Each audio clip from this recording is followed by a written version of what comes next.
E o debate político está no ar. Comigo, Érica Lima. A eleição já começou e a gente precisa munir você de informações para que você possa poder saber votar. E aqui a gente recebe mais um candidato à Prefeitura de Manaus. Ele, que é do PSTU, Gilberto Vasconcelos. Seja bem-vindo.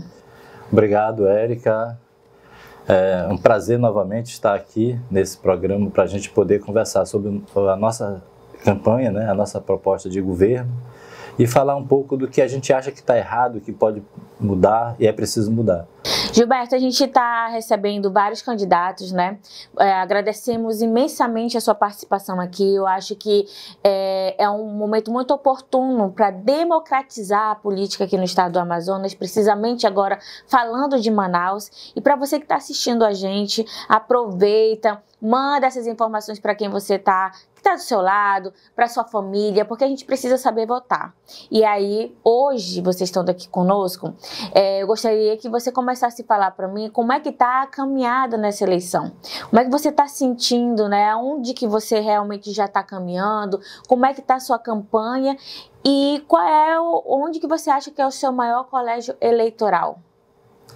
Olha, Érica, a campanha está muito bem, está indo muito bem na medida em que as pessoas que nós temos relação no movimento sindical, no movimento popular e nos bairros, elas vêm nos apoiar.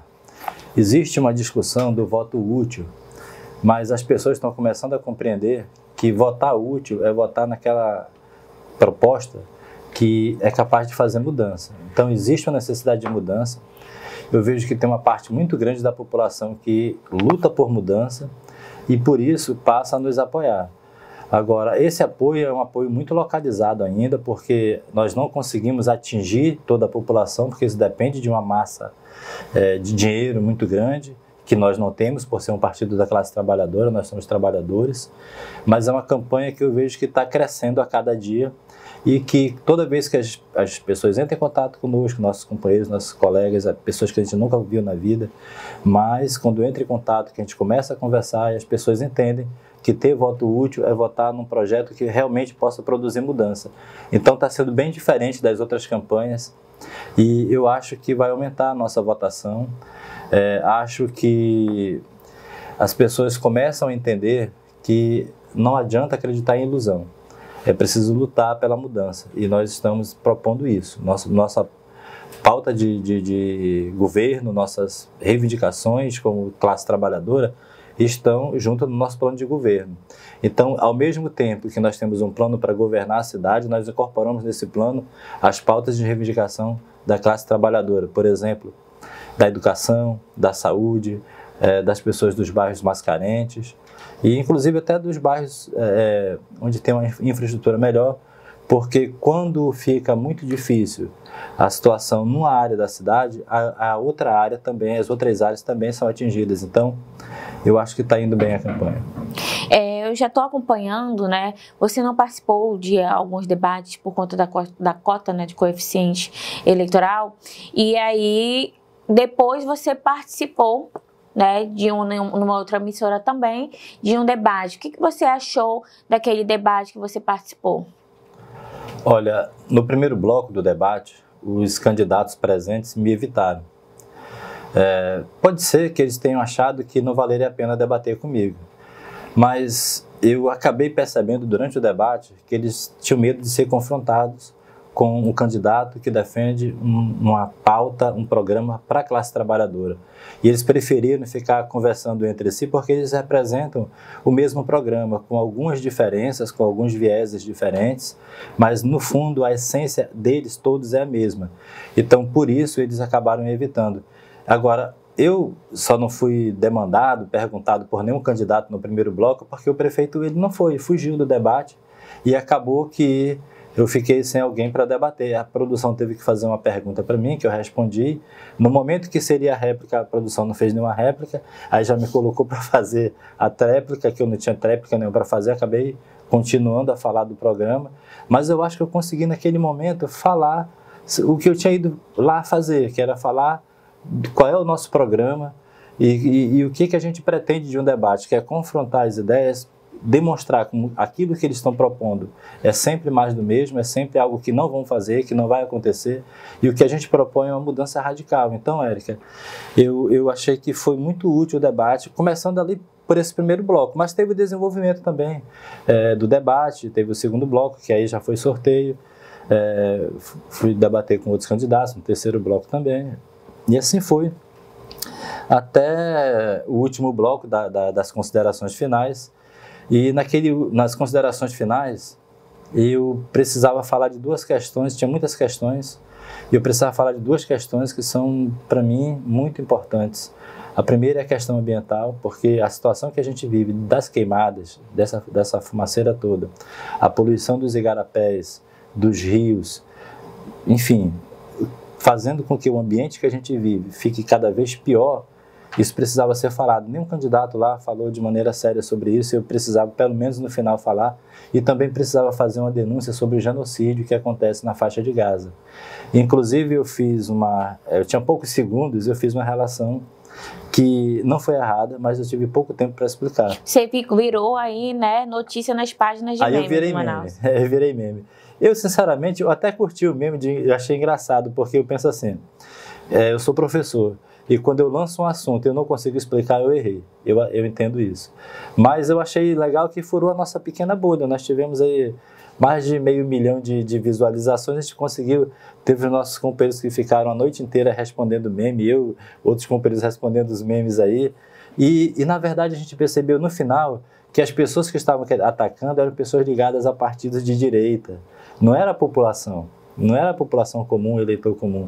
Eram pessoas organizadas em partidos que nesse momento estão ganhando para fazer isso. Então você ganhou publicidade. Ganhei publicidade. Olha só, não foi fale mal, fale bem, mas fale de mim, né? Acabou sendo isso, né? Não era a intenção, mas acabou sendo. E agora a gente vai começar o nosso jogo das cartas. Vou embaralhar aqui as cartas, você vai tirar 4 cartas e a gente você vai comentar sobre elas. São vários assuntos adversos. Pega essa aqui. Vamos lá, mostra pra quem tá assistindo a gente. Fake news. Fake news. Fake news. Qual a maior fake news na política ou fake news sobre você que você gostaria de comentar aqui? A maior fake news que eu acho é dizer que PT é socialista, que PT é comunista. Isso é uma fake news danada para falar mal do comunismo, porque existe o medo latente e às vezes evidente da ultradireita principalmente, de que a sociedade compreenda o que é socialismo, se organize e enfrente todos os desmandos, todas as mentiras, as falcatruas que existem, as formas diversas de enganar a população jovem, classe trabalhadora. Então, para mim, a principal fake news é dizer que o PT, por exemplo, é um partido comunista. E ser comunista é ruim?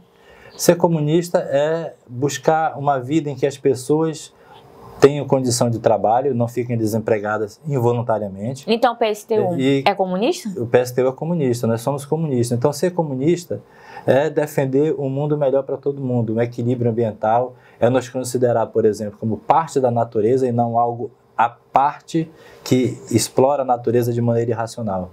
O nosso planeta tem que ser cuidado por nós. A vida humana ela vai se prolongar na medida em que a gente consiga prolongar a existência do planeta saudável. Esse é um dos aspectos. O outro é a produção de riqueza. A produção de riqueza que é feita pela classe trabalhadora, ela não é distribuída adequadamente. Então existe, por um lado, um acúmulo muito grande de riqueza e, por outro lado, um acúmulo muito grande de miséria. Essa desigualdade, ela só vai mudar quando houver uma sociedade que tenha condição de planejar socialmente as condições de produção e distribuição da riqueza e dar oportunidade para as pessoas realizarem a sua vida, realizarem seus sonhos. E Gilberto, isso não existe no capitalismo. Você acredita de verdade, de fato, que essa filosofia, né, e a concepção do comunismo, do socialismo, ele pode deixar de ser uma utopia? Pode sim, a humanidade já fez experimentos. Infelizmente, onde a classe trabalhadora fez uma revolução clássica, que foi na Rússia, que depois se ampliou. Mas você acredita que isso pode acontecer no momento da realidade de hoje? Isso pode voltar a acontecer, porque, veja, o sistema capitalista, que é o sistema que a gente vive, é um sistema que ele Por um lado, ele atrai muito dinheiro, muita riqueza para quem já tem muito e dificulta a vida para quem tem pouco. Uma pessoa que quer, por exemplo, eu vou falar um pouco da ideologia do empreendedorismo. Uma pessoa que quer empreender, por exemplo, coloca o seu talento à disposição, sua energia, às vezes trabalha muito mais do que trabalharia se estivesse numa fábrica ou num emprego, que são 8 horas de trabalho geralmente. Às vezes trabalha muito mais, 10, 12, 15, 16 horas por dia, e o resultado é muito difícil, porque existe uma energia sugando para o outro lado, que é a energia do capital, porque o bilionário, quando ele investe 1 bilhão, ele não vai tirar 1 bilhão no final do ciclo, ele quer tirar 1,5 bilhão, 2 bilhões, e vai tirar de onde? Daqueles que estão na base trabalhando. Então o capitalismo já provou que ele não é capaz de produzir bem-estar a toda a população. Por isso nós vemos as guerras, muitas das epidemias, muita gente morrendo sem ter tratamento nos hospitais, sem ter vaga para ser atendido, escolas que não funcionam adequadamente. Então, esse é o sistema capitalista. Qualquer coisa que se fale hoje, a primeira coisa que a pessoa pensa é: quanto isso vai custar? Esse quanto isso vai custar significa dinheiro na linguagem capitalista. Na linguagem socialista significa qual é o esforço humano que a gente vai organizar e demandar para resolver esse problema. Vamos para mais uma carta agora. Essa do meio. Vamos mostrar para quem está assistindo a gente? Meio ambiente. Meio ambiente. Vamos voltar aqui para o que você falou, né? Que muito das fumaças que a gente está tendo agora, os problemas que a gente está tendo agora, pode ser da faixa de Gaza. Eu acho que é o momento que você pode justificar isso. É de fato isso? Não é bem assim. Veja só. A fumaça que vem para Manaus, a maior parte dela vem do sul do Amazonas. Vem de Apuí, vem de Labra, Nova Aripuanã, o Maitá também, apesar de ter diminuído, vem dos municípios do Pará, vem do Mato Grosso, né, essa área toda. Mas existe um outro fenômeno.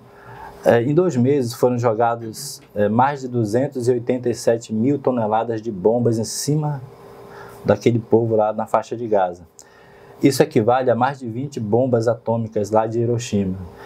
Todo esse calor produzido, ele foi para a atmosfera.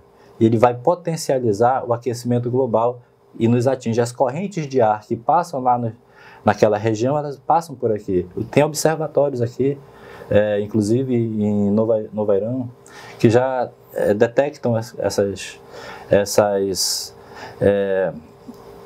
organismos que passam por lá, né, que vêm na corrente de ar e passam por aqui. E você, como prefeito, o que você faria para mudar, né? E o que você mudaria de imediato sobre a temática de meio ambiente relacionada aqui na nossa capital?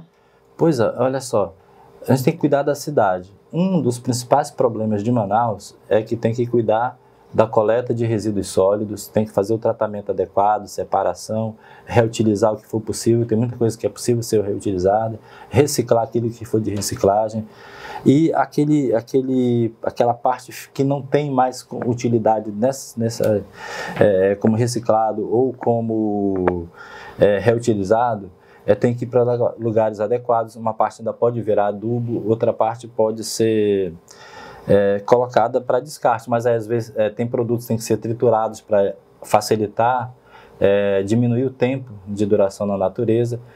Tem que acabar com esse lixão que existe em Manaus, que ele virou um lixão realmente. Mas aí como você faria para acabar esse lixão? Aí tem que abrir outras áreas, né, que vão receber uma menor quantidade e que vão, ao receber o material já trabalhado, vai demorar menos tempo para se decompor. Então essa é uma das coisas que pode ser feita. Há outras coisas, tem que cuidar de outra coisa. Fazer estação de tratamento das águas pluviais. Essa estação de tratamento das águas pluviais evita muita poluição nos igarapés. É preciso acabar com muito contraditório a nossa capital, né? É muito contraditório. Nós temos ainda igarapés, bastante igarapés, mas totalmente contaminados, né? Totalmente, porque os esgotos acabam nos igarapés. Não existe uma rede de coleta dos esgotos que vá para um determinado lugar e ser tratado para depois devolver para a natureza sem as impurezas, entendeu? Então isso é transformar os igarapés em esgoto a céu aberto. É preciso tratar dos igarapés, é preciso replantar árvores nativas nas margens dos igarapés, nas nascentes dos igarapés. É preciso impedir que novos corpos estranhos, digamos assim, que lixo, às vezes vai sofá, vai geladeira, vai computador, vai pilha, todas essas coisas tem que impedir que chegue lá. E também precisa fazer o tratamento de retirada do que já tem, de poluição. Só retirar, como muitas vezes são feitas, essas coletas, né, tirada do igarapé, não resolve, porque tira naquele momento, é enxugar gelo. No dia seguinte já está de novo. Entendeu? Então é preciso também um trabalho de educação. Consciência também, educação ambiental, né? Trabalho de educação ambiental. Sabe o que me veio à cabeça aqui, conversando com você? Principalmente quando você vai falando sobre um trabalho de base que envolve bastante a própria sociedade. É que, por exemplo, quantas pessoas gostariam de ter, por exemplo, um abatimento no seu IPTU? E esse abatimento poderia ser proveniente da participação delas para a limpeza, por exemplo, dos igarapés. Queria justamente também mobilizá-las, né? Tornar aquele contato que trouxesse aí uma consciência coletiva, né? Eu entendo o seguinte, a população organizada em conselhos populares, o que são os conselhos populares? É a população se organizando, vendo os problemas que existem na sua área, desde problema de desemprego, problema ambiental, problema de coleta seletiva, né, e tudo mais. A população, e recebendo as informações adequadas, a população por si vai saber o que fazer. Agora, inclusive alocar os recursos. Se é preciso, por exemplo, num bairro, reduzir o IPTU, reduza para a população daquele bairro, para sobrar um recurso. Mas eu acho que o que a população pensa, principalmente, é que o dinheiro que ela investe pagando imposto para os órgãos públicos, eles têm que ser bem cuidados. E a população tem que fiscalizar. Por isso, os conselhos populares, eles têm que decidir sobre o orçamento. Vamos falar sobre isso mais também adiante. Mais um. Infraestrutura. Olhando a cidade de Manaus, como é que você avalia a infraestrutura hoje da nossa cidade? É muito ruim. Muito ruim. Se a gente comparar com as cidades mais desenvolvidas, cidades, inclusive, que têm arrecadação de impostos menor que Manaus, em termos per capita, a gente vai ver que Manaus não tem uma infraestrutura adequada. Isso tem a ver com o planejamento urbano. Você entregou um plano de governo nas suas propostas? Sim. E dentro do seu plano de governo, você tem alguma ação direta para a infraestrutura? O que você olha e vê assim, isso aqui, Érica, é emergencial? Olha, o emergencial, por exemplo, é cuidar do transporte coletivo. Essa é uma das coisas emergenciais. Mas e o que você faria? Também tem outra coisa emergencial, que é a geração de emprego e trabalho e renda para as pessoas. É preciso ter do transporte coletivo, corredores, né, exclusivos de início, exclusivos mesmo, não essa coisa que foi inventada, mas... E é preciso que os bairros mais distantes tenham linhas direto para o centro em corredores exclusivos, para diminuir o tempo que as pessoas perdem ao sair de um bairro distante e chegar no centro da cidade. É preciso também cuidar das ruas, não só as principais, mas dos bairros também, para poder as pessoas se locomoverem bem. É preciso que os ônibus eles sejam melhores, porque tem gente que adoece. Eu conheço o senhor que precisou fazer cirurgia da coluna devido o ônibus andar em alta velocidade, bater em buraco, e eles bateu a coluna atrás, sentado, né? E foi parar no hospital. Então, veja só, isso acontece devido... Então, veja, é preciso resolver tudo isso aí, mas é preciso garantir também que as pessoas que estão desempregadas, elas tenham passe livre, para poder andar atrás de emprego, para poder se locomover de um lugar para o outro. Então, você tem uma proposta de passe livre para as pessoas desempregadas? Temos, sim. Isso é uma garantia constitucional, inclusive, né? Que as pessoas têm direito à locomoção. Só que tem muita coisa que... No orçamento, por exemplo, de Manaus, você acha que isso seria viável? E seria aprovado, por exemplo, pela CMM? Olha... Os vereadores precisam atender à necessidade do povo, mas não só. Essa questão do transporte coletivo entra dinheiro do Estado e da Prefeitura.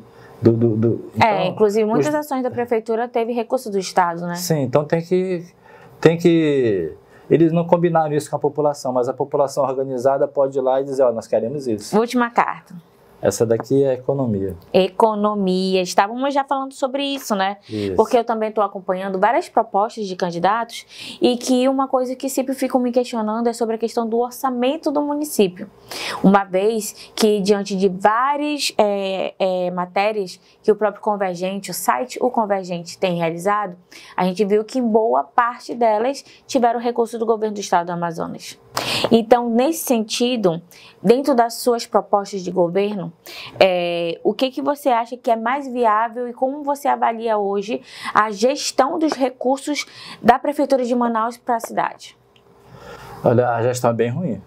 Veja só, inaugurou um viaduto ali na Bola do Produtor, o pessoal chama como Bola do Produtor, esse é o nome popular, que começa com 2 pistas e termina com uma obra de 72 milhões jogado praticamente no lixo.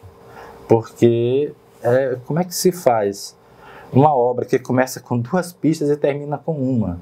Não faz sentido isso. Então, para mim, esse é um dos exemplos de que o dinheiro público não é bem empregado.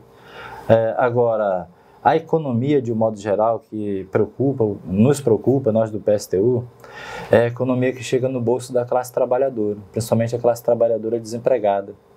E também empregada, porque a situação é tão cruel que há muita gente que está trabalhando, não consegue sustentar a sua família porque o salário é muito baixo. Uma outra parte muito grande recebe Bolsa Família e vive numa situação pior ainda. Essas pessoas, elas queriam ter um trabalho, elas queriam poder trabalhar e sustentar a sua família dignamente. Então, no nosso programa de governo, esse é um problema que vai ser atacado desde o início. Agora, veja, o dinheiro que a prefeitura recebe, se você fizer um cálculo per capita, dá em torno de 4.500 por pessoa no ano. Isso não dá para empregar todo mundo, entendeu? O governo do estado, mais ou menos 18 mil por pessoa por ano. Esse é o arrecadado que vai para o estado. Então, é preciso que o estado e a prefeitura sejam, quem tiver os governantes, sejam pessoas que impulsionem o progresso, a organização da classe trabalhadora, por exemplo, para que a produção agrícola que no entorno de Manaus seja fomentada, que tenha condições de plantar, de colher e vender, e aí vai baratear o preço, isso faz o salário aumentar, porque vai demorar mais a acabar o salário. E agora a gente vai para a nossa urna política. Ó. Vou mexer aqui os discos. E aí você vai tirar 4 discos e a gente vai comentar sobre essas personalidades políticas. Tira os 4 de uma vez? Pode tirar, da forma que você quiser. Ok, vou pegar 4 aqui. Esses 4 que estão aqui. Eu acho que eu sou ruim de matemática, veio 5. Vamos lá. Vamos mostrar agora. Opa, já caiu um aqui. Mas caiu embora. Sim. Deixa eu pegar aqui. Vamos lá. Pode mostrar. Esse primeiro aqui. Cadê? Marcelo Ramos. Marcelo, que é candidato também pelo PT, né? Sim. Como é que você tem visto a candidatura de Marcelo Ramos e o que você acha que ele está propondo que você disse isso aí não é viável? Olha, eu acho que o Marcelo Ramos e o PT, eles estão agora convergindo para aquilo que o partido se tornou em nível nacional. Um partido de centro, um partido social-democrata, que não representa mais a classe trabalhadora. Então, eu vejo que a candidatura do PT na figura do Marcelo Ramos é uma candidatura que está dizendo para todo mundo, quem quiser entender, que não representa mais a classe trabalhadora. E o Marcelo Ramos, ele foi presidente da Comissão da Reforma da Previdência, que alterou, piorando muito as condições de aposentadoria das pessoas, homens e mulheres, de um modo geral, aumentando os descontos e diminuindo o valor recebido na hora de se aposentar. Essa é uma demonstração de que ele não estava a serviço da classe trabalhadora, como não estará caso venha a ser eleito. O Marcelo Ramos, né, se diz de esquerda, né? Partido de esquerda. Se você não tivesse vindo como candidato à Prefeitura de Manaus, em quem você votaria, Gilberto? Eu votaria nulo. Eu não votaria em ninguém, nenhum desses candidatos, porque eu tenho a clareza que todos eles vão aprofundar a crise que já existe porque eles governam para beneficiar os mesmos que já governam o país há muito tempo. Governam, mesmo não tendo mandato político, governam porque controlam economicamente. Mais um aqui que você tirou, vamos mostrar? Lula, né? Presidente Lula. Eu queria que você falasse um pouco sobre... a gente está passando por situações muito difíceis, né? A gente está passando agora pela estiagem. Todo ano a gente passa por uma situação como essa, mas está ficando cada vez pior por conta dos impactos, né, ambientais, globais, como você também colocou. E eu sinto a necessidade, né, não estou sentindo, não estou vendo aqui, inclusive a ministra do Meio Ambiente, Marina, né, não estou vendo nenhum tipo de ação concreta, de ajuda aqui para o nosso estado e para a nossa capital. Queria que você falasse um pouco sobre o governo Lula. Olha, nessa situação de Manaus. Assim, é preciso falar antes, né, que o governo Lula ele foi eleito representando uma esperança, não só de frear aquele avanço da ultradireita, ditatorial, autoritário, que o Bolsonaro e o bolsonarismo representam. E na questão ambiental, o governo Lula ele também levantou uma esperança muito grande de que as queimadas não iam se repetir, que haveria fiscalização, e o que a gente vê, por exemplo, o IBAMA tendo que fazer greve para que tenha contratação de trabalhadores e trabalhadoras para combater os crimes ambientais, combater incêndio, e o governo resistindo, não fazendo concurso, reprimindo e inclusive não atendendo às reivindicações. Isso acontece porque o governo está comprometido com o arcabouço fiscal, está comprometido que, em primeiro lugar, garanta o dinheiro dos banqueiros, que, em primeiro lugar, garanta pagamento de juros dos mais altos do mundo aqui no Brasil para remunerar o capital especulativo. Então, essa é a política do governo Lula. E a questão ambiental aqui no Amazonas, ela é reflexo disso, mas não só. O Plano Safra, por exemplo, ele aumentou o volume de valor disponibilizado para o agronegócio de um modo geral, para a pecuária, né? Além do plantio de soja. E o que estão fazendo agora é tocar fogo na mata, tocar fogo na floresta, para preparar a área para plantio e para expansão de pasto. Vamos lá, mais uma. Vamos mostrar. O governador Wilson Lima, né? O Wilson Lima que está apoiando, que está à frente do União Brasil, está apoiando Roberto Cidade. Como é que você vê hoje, dentro das ações da prefeitura, que recebeu muito dinheiro, né, do governo do estado do Amazonas para poder fazer todas essas obras, né, que vêm sendo feitas, e essa relação que tem que ter entre governo e prefeitura, que isso é uma parceria, mas a gente também vai ver as implicações das próprias relações entre as pessoas, né? Na sua gestão, caso você ganhasse como prefeito de Manaus, como é que você iria determinar, né? Você já falou um pouco sobre isso, mas eu queria ver realmente na prática, dentro do seu plano de governo, essa relação com o governo do estado. É uma relação institucional. Nós temos as regras... O que seria de prioridade, né, de tentar solicitar e fazer essa parceria com o governo do estado do Amazonas para a capital? Olha só, nós temos as regras legais que já dizem como devem ser as relações entre os entes federados, né, e os representantes que estão no poder temporariamente, assumindo a cadeira de prefeito, assumindo a cadeira de governador. Então a relação tem que ser regida por essa legislação. Uma das coisas fundamentais que eu acho essencial, por exemplo, é que o governador Wilson Lima pague o Fundef, as verbas indenizatórias aos professores do estado, que têm direito, estão há mais de 20 anos esperando e não receberam. Então isso seria uma das prioridades. Uma outra prioridade é a questão no plano de obras públicas, que, na minha opinião, iria começar com estações de tratamento de água e esgoto. Para isso é preciso reestatizar essa companhia de água que não tem cumprido o que deveria fazer, e também o tratamento dos igarapés. Então, uma das principais ações que você faria logo no início da sua gestão seria estatizar a companhia de água? Sim, estatizaria, porque essa empresa ela não vem cumprindo nem a coleta de esgoto, nem a coleta de resíduos da maneira adequada, não vem fazendo a destinação que deveria. Se é para colocar dinheiro público, vamos fazer com aquilo que é público. E organizar da maneira que a população precisa que seja organizada para poder dar o resultado que é necessário. Entendeu? Mais uma, vamos mostrar aí. Wilker Barreto. Wilker Barreto também é candidato à Prefeitura de Manaus. Como é que você avalia a campanha de Wilker?